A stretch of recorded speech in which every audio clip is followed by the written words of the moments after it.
السلام علیکم ورحمۃ اللہ وبرکاتہ۔ ناظرین کرام، آج کی یہ ویڈیو ان قیمتی باتوں پر مشتمل ہے جو ہمیں ایک عظیم ہستی یعنی حضرت علی رضی اللہ تعالی عنہ نے عطا فرمائی۔ یہ صرف اقول نہیں بلکہ زندگی کا راستہ ہے، سچ کا چراغ اور عمل کا ہتھیار۔ آئیے ان روشنیوں سے اپنی زندگی کو روشن کرتے ہیں۔ علم دولت سے بہتر ہے۔ علم دولت سے بہتر ہے کیونکہ علم تمہاری حفاظت کرتا ہے اور دولت کی تمہیں حفاظت کرنی پڑتی ہے۔ ناظرین، علم وہ خزانہ ہے جو نہ ختم ہوتا ہے نہ چوری ہوتا ہے۔ اگر آپ کے پاس علم ہے تو دنیا میں کوئی طاقت آپ کو جھکا نہیں سکتی۔ علم سے انسان کا مقام بلند ہوتا ہے اور دولت صرف وقتی ہے۔ مایوسی کفر ہے۔ کبھی بھی زندگی کے کسی موڑ پر ہار نہ مانے۔ مایوسی کا مطلب اللہ کی رحمت سے انکاری ہے۔ یاد رکھیں، جب سب دروازے بند ہو جائیں اللہ تعالیٰ اپنے دروازے کھول دیتا ہے۔ جو انسان نفس پر قابو اپنے نفس پر قابو پالے وہ سب سے بڑی فتح ہے۔ سب سے بڑی جنگ انسان اپنی خواہشات سے لڑتا ہے۔ اپنا غصہ، حسد اور لالچ پر قابو پا لینا دنیا کے سب سے بڑے مارکے کو جیتنے کے برابر ہے۔ بہترین بدلہ معاف کر دینا ہے۔ کبھی کسی نے آپ کو تکلیف دی تو معاف کر دیجئے، کیونکہ معاف کرنے والا انسان اندر سے سب سے زیادہ طاقتور ہوتا ہے۔ انسان اپنی زبان کے نیچے چھپا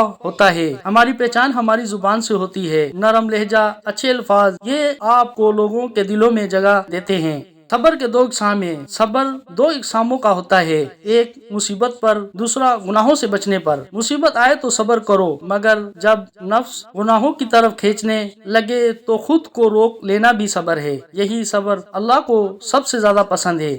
دل کو حکمت سے زندہ رکھو۔ اپنے دل کو حکمت سے زندہ رکھو۔ دل اگر نرمی، علم اور سچائی سے لبریز ہو تو وہ روشنی بن جاتا ہے۔ اپنے دل کو علم اور تقوی سے زندہ رکھیں۔ خاموشی عقل کی علامت ہے۔ تمہاری خاموشی تمہاری عقل کی علامت ہے۔ خاموش رہنا ہمیشہ کمزور نہیں ہوتا، بعض اوقات خاموشی سب سے بڑی طاقت ہوتی ہے۔ سوچ کر بولنا اور وقت پر خاموش رہنا عقل مند کی علامت ہے۔ نیت کی صفائی مدد خداوندی۔ جب تمہاری نیت صاف ہو تو اللہ تمہاری مدد خود کرتا ہے۔ نیت خالص ہو تو راستے خود بنا لیتا ہے۔ جب دل میں کھوٹ نہ ہو تو اللہ تعالیٰ کی رحمت ساتھ ہوتی ہے۔ ناظرین کرامی، یہ تھی حضرت علی کرم اللہ وجہ کے وہ قول جو اگر ہم اپنی زندگی میں اپنا لیں تو کامیابی ہمارا مقدر بن جائے گی۔ اگر آپ کو یہ ویڈیو پسند آئی ہو تو لائک کریں، شیئر کریں اور سبسکرائب ضرور کریں۔ اللہ آپ کو علم، حکمت اور عمل کی دولت سے نوازے۔ السلام علیکم ورحمۃ اللہ وبرکاتہ۔